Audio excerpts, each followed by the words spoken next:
Welcome back. So, we have been talking about getting our lives back on track, and we are going to be taking a look at the various discrete aspects of our lives in the coming weeks and months in order to track us into 2023 and get out of the mess that 2020 left some, perhaps most of us in. And we are now talking about finances. So today I thought I would talk about credit. And the reason for this, of course, is if our financial lives are in trouble. Usually, credit problems are at the core of this.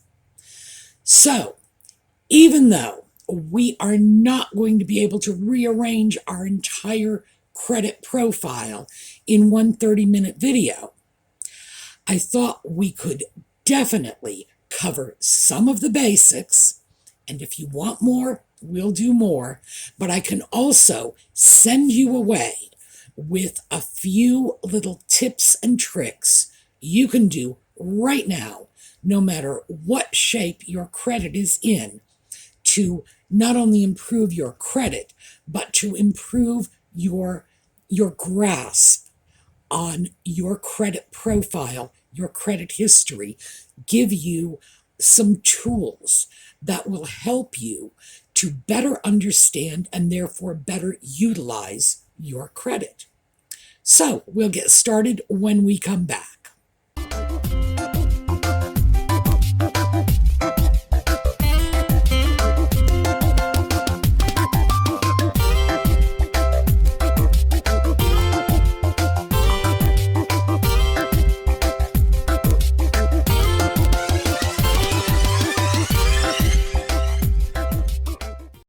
So before we get started with this, I wanted to share a little story. I'm going to make it quick because, as I said, we got a lot to cover and very little time in which to cover it. But it was a pivotal experience for me, and I was very fortunate in that I was still a teenager when I had this experience. So, we're going back in time, 1971. I was 17, my best friend was a few months older, she was 18, and the banks had just introduced what we now know as Visa and MasterCard. In those days, it was MasterCard and Bank AmeriCard, and they were giving them out like Halloween candy. They were throwing them in the mail, sending them to people. You didn't have to apply for it. It just came in your mailbox. There was a tremendous amount of credit card theft, fraud, all kinds of abuses. It was one of the craziest things the banking industry had ever done. But yeah, they did it. Well, my best friend, who had just turned 18, wanted to get her mother an expensive birthday present. And she went to her bank to apply for a credit card. So a couple of weeks later, after the application was processed, her bank manager called her and asked her if she would come into his office so he could talk to her about it. And she was, well, as I said, she was 18. She was a little nervous and asked me to go with her. And I was more than happy to, because I had no experience with this and it was new and interesting. So we get down there. And it turns out she was approved for a credit card with a $2,000 limit. Keep in mind, she was 18 years old, she was still in high school, she had an after-school job, and she earned her gross take-home, well, her take-home pay was about $30 a week at her job. And they were offering her $2,000 worth of credit. The bank manager wanted to talk to her about the advisability of taking advantage of this offer. He was a kind man, and this was a very sort of avuncular conversation, taking her under his wings, so to speak, because she was just a young girl. I should also mention her father had passed away, and he knew this. So he was trying to explain why he thought she might want to go back to the bank with a counter proposal. In other words, cut that credit limit down by half. Now, of course, my friend thought this was very condescending and paternal and so on. Meanwhile, while he's having the conversation, I dug into my handbag, pulled out, as I honestly believe it was an old napkin and an eyebrow pencil, because I didn't have anything to write with, and I started scribbling notes. He laughed and turned his adding machine. They were old-fashioned analog machines, turned the adding machine on his desk around to face me and said, "Here, try this instead." And while he was talking, I'm plugging numbers into the adding machine, and I said, "Good Lord, do you realize if you max out that credit card, it will take you 5 years to pay it off? And that is by giving every single paycheck you earn between now and then straight to the bank." So he was thrilled. At that point, the manager shifts his chair a little, so he's talking to me more than he's talking to my friend. She didn't listen to him, and she didn't listen to me. Now, the original purchase she wanted to make was a bedroom set for her mother. It would have been $400. If she paid that off at the rate of $15 a week, it would have taken her about 7 or 8 months to pay it off. Now, I knew she could pay $15 a week. She was taking home 30, and she didn't have any expenses. So yeah, that was doable. It was ambitious for an 18-year-old kid, but she loved her mother. She wanted to get her something nice for her birthday. I could get behind that. Well, no, she did get her mother the bedroom set, but she also used that credit card for all kinds of purchases. We'd go shopping, she'd buy a blouse, she'd use the credit card. She had the cash in her wallet. Still, she'd use the credit card. We'd go to lunch, same thing. She'd have the cash in her wallet. She'd still use the credit card. Now, I know in part it was because it was easier, but also in part it was because she was an 18-year-old kid with a credit card. She wanted to show it off. I get that, totally. But within a year, she was in a lot of trouble. She had gone close to the limit, which meant that she was looking at more debt than she could realistically pay off. It was a very cheap lesson for me because it wasn't my credit on the line. I wasn't the one trying to figure out how to pay this off. It was a very expensive lesson for her. What it taught me was credit can be abused, and you don't have to be a scammer or trying to get something for nothing. You can just be ignorant of how it works, and you can slide into a bad situation just because you don't know what's going on. So, now, as I say, I wasted like 5 minutes telling you this story, but I want you to understand that what happened to my friend could happen to any one of us. She wasn't stupid. She was a hardworking person. All she wanted to do was get her mother a new bedroom set. That was it.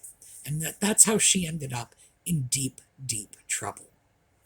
So, what we need to consider is credit can be convenient, but it's also that rope that with too much of it, you can hang yourself. So keep that in mind as we go through this. We all have a credit score. If we have credit at all, if we are in the system, we've got a score. And the credit score is compiled as a result of information that is provided by 3 credit bureaus, Equifax, Experian, and TransUnion. Now I'm going to put their telephone numbers in the notes for this video so that you can absolutely get in touch with these people, because hopefully you will. You are entitled to your credit report from each one of these three companies at least once a year. In some states, you have a legal entitlement to a copy of your credit card more often under other circumstances. But because that varies state to state, we're just going to talk about what all of us can get, and that is a free copy every year. So, with the phone numbers, and of course, you can go online and request. I would suggest you make a phone call and actually talk to somebody. Get your credit reports. The first thing I'm going to tell you is they're not going to be accurate. I have never seen a credit report that was 100% accurate the first time out. So we're going to get into that a little later, but get it, take a look at it. Keep a pencil in your hand and make notes of the errors, and there will be errors. There will be errors in your credit history. There will be errors in the information about your address, your phone number, whatever. There are going to be errors. Now, with the information from these three credit reports, your credit score is compiled. Now, here's the tricky part. You probably have, theoretically, about 100 credit scores. In practice, you've got maybe, I think the last I heard it was 48 credit scores. So how does this happen? We have three agencies. Those three agencies provide information to the two agencies that create your credit scores, FICO and VantageScore. FICO is the big one. That's the one most people use. And they have a number of different credit scores. So you can have an auto loan credit score, and that's a credit score that would be used if you went to a car dealership to get an auto loan. Or they might have a mortgage credit score. And FICO has, 16 different credit scores that are currently in use, multiplied by the three different credit reporting agencies, because they each have their own system. Are you confused yet? And then the three agencies created their own credit scoring mechanism. That's VantageScore. So you don't just have one. And in all likelihood, all of these scores are going to be different. Hopefully they will all be roughly in the same range, but not necessarily. Now, reporting credit to these three agencies, Equifax, Experian, and TransUnion, is voluntary, which means if your bank doesn't want to send credit reports to these agencies, they don't have to. In fact, they have to pay if they do. And once they do, they are regulated. In other words, the information, the way it is provided, the accuracy, this is supervised. So not everybody wants to play. And your bank might out-report to Experian or Experian and TransUnion. Mine might out-report to Equifax. Your credit score is not this one single number that is carved in stone. Now, there is obviously, with a system like this, because it's crazy. There's no two ways around it. If you can have, at least theoretically, 100 different credit scores, how is this going to be useful to anyone? And as I say, even though that 100 is probably theoretical, in practice, you've probably got upwards of 30 or 40. Let's just put it that way. depending on who you go to and where they get their information from. So, if you want to look at your credit, especially this is important if you have credit problems, if you've been late on payments, if you want to build up credit, if you don't have a lot of credit and you'd like to improve your credit score. This gets very important. And by the way, as you can see from what I've just explained to you, you practically really do need to be a rocket scientist to be able to stay on top of all this. I know that's daunting, but we're going to be able to simplify this. We've got three credit reporting agencies. The phone numbers are in the video notes. You can get a copy of your credit report from each one of them at least once a year. So, do it. Get your credit reports. Contact each of the 3 credit reporting agencies and get it. You do not need to subscribe to some $19.95 a month service for them to get your credit report for you. It's free. You can do it yourself. And of course, you should, because half of these we're going to fix your credit score for you companies are scams, and the other half are only doing things you could and should be doing on your own for free. When you get your credit report, you need to go through all of the information, and you want to verify that everything is correct. And keep in mind, you have the right, and this will be important later, another video when we're going to discuss cleaning up bad credit. You have the right to make anyone who has provided this information substantiate it. So if your credit report says you have a delinquent account at, say, I don't know, Sears.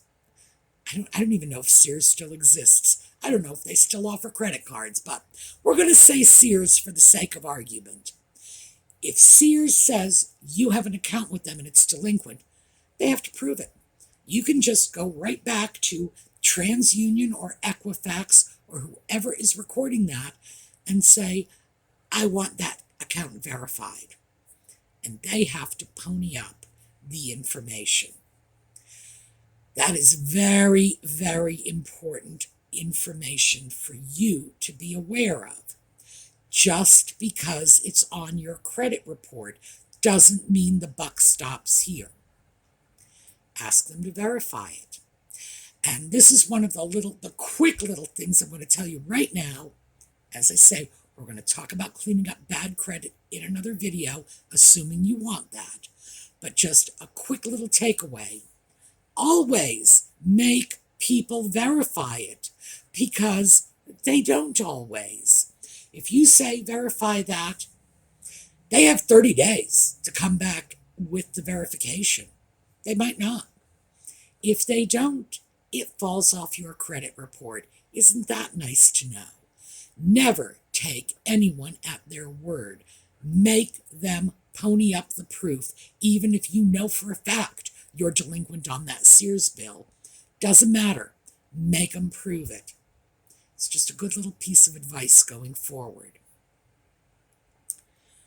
Once you've got the reports and you know what accounts are listed, that's only half the battle, because your credit score is built from algorithms that take your credit profile as presented in these reports and come up with this sort of amalgamated number that is going to be interpreted as good, average, bad.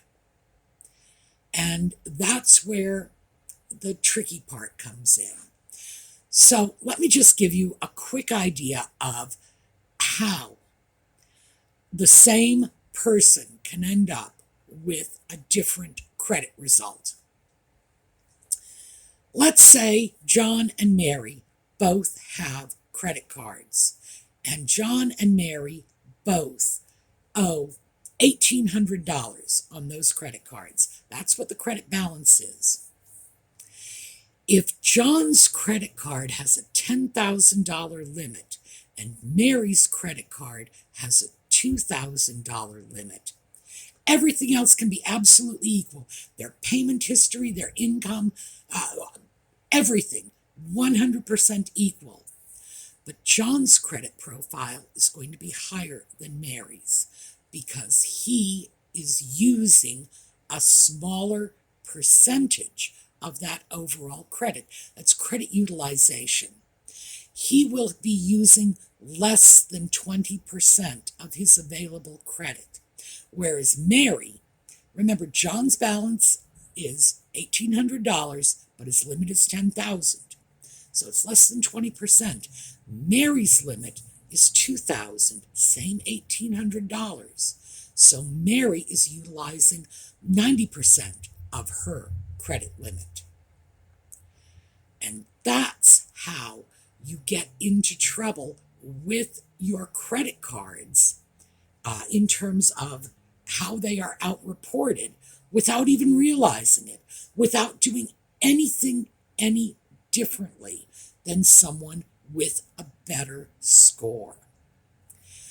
So I thought this is where we would start. We would start to take a look at what they are looking at when they look at your credit score, how they put this together.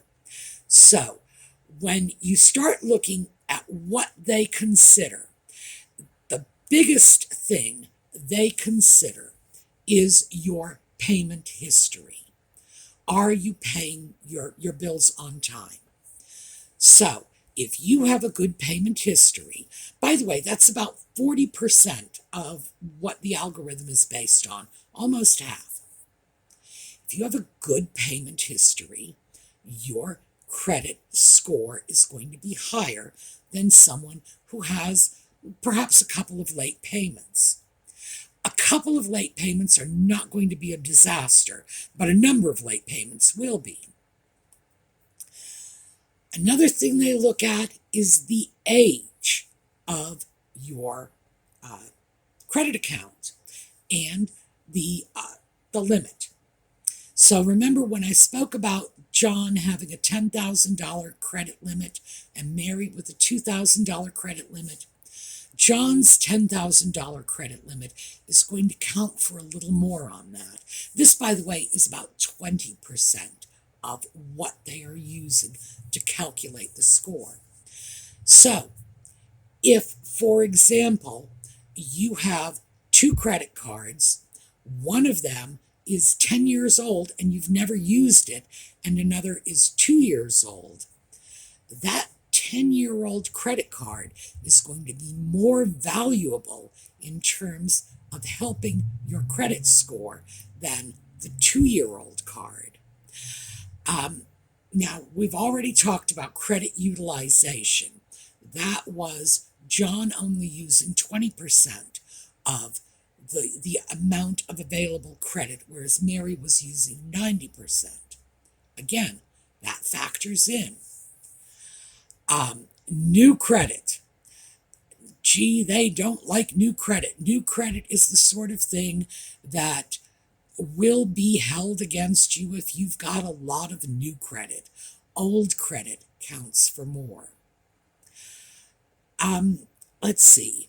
Credit balances. They look at how much you owe on your credit cards. Now, keep in mind, that is only around 10% of what they're looking at. Actually, I think it's a little less than 10%. Credit balances. That is very counterintuitive because you might think, well, why would I have a lower credit score than someone who owes $20,000 more than I do? It's because how much you owe doesn't count for as much as how steadily you pay your bills. And they also look at the available credit, how much credit you have that is unused. So when we start to look at things like this, you can see how complex it is. So this is just, in general, a quick overview. When you get your credit reports, those are the things you should be looking at. Do you have a nice mix of older cards? Do you have cards that are not close to being maxed out? That's good. If you, and keep in mind, this is useful right now, because if you're thinking of making a purchase on a credit card and you have a credit card with a $5,000 limit and a credit card with a $2,000 limit, and they each have the same available balance, put it on your $5,000 credit card, because it will look better on your credit score. So, very quickly, that is our overview. Let me just see. Let's walk away with at least one more, because I do want you to have some takeaways from this, and not just, I'm going to go out and get a credit report, and at some point in the future, she's going to talk to me and give me some useful advice. Some useful advice I'm going to give you right now is, if you want to improve your credit, get yourself a credit card. Any kind of credit card, but one with no fee, because you don't want to get involved with credit cards that charge you annual fees. It doesn't even matter if that card has a very high limit. It can have a very low limit. It can be a secured card. Get yourself that credit card, and then put one of your regular monthly bills on that credit card. So, I have an account with Audible, talking books, audiobooks. Actually, I shouldn't say talking books. Talking books is a real service for the blind that has nothing to do with Audible. But it's audiobooks. And it's about $15 a month. It's less than $200 a year. And it keeps me in books. So, if I were to do this, I would go out, get a credit card with a relatively low credit limit. I don't need anything high. Remember, it's only $200 a year. I would put that $15 a month bill on the credit card. I would take that credit card, by the way, and to guarantee that I was not going to use it for anything else, I'd drop it in the shredder. And then I would just have my bank automatically pay that credit card bill, that $15 every month, in advance of the due date, so there would be no interest and it would get paid month to month to month to month to month, and I would forget about it. Now, in a year or two, that is going to be a significant bit of credit history. And I've done almost nothing.